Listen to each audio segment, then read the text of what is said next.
وَأَقِيمُوا الصَّلَاةَ وَآتُوا الزَّكَاةَ وَارْكَعُوا مَعَ الرَّاكِعِينَ،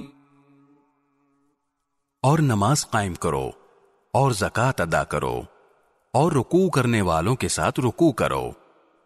أَتَأْمُرُونَ النَّاسَ بِالْبِرِّ وَتَنْسَوْنَ أَنفُسَكُمْ وَأَنْتُمْ تَتْلُونَ الْكِتَابَ أَفَلَا تَعْقِلُونَ؟ کیا تم دوسرے لوگوں کو تو نیکی کا حکم دیتے ہو اور خود اپنے آپ کو بھول جاتے ہو، حالانکہ تم کتاب کی تلاوت بھی کرتے ہو؟ کیا تمہیں اتنی بھی سمجھ نہیں؟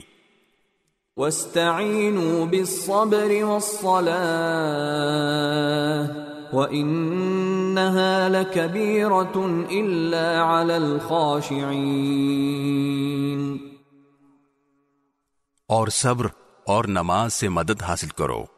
نماز بھاری ضرور معلوم ہوتی ہے مگر ان لوگوں کو نہیں جو خشوع یعنی دھیان اور عاجزی سے پڑھتے ہیں۔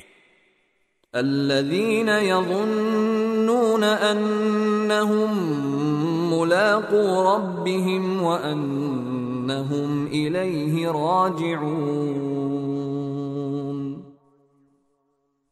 جو اس بات کا خیال رکھتے ہیں کہ وہ اپنے پروردگار سے ملنے والے ہیں اور ان کو اسی کی طرف لوٹ کر جانا ہے۔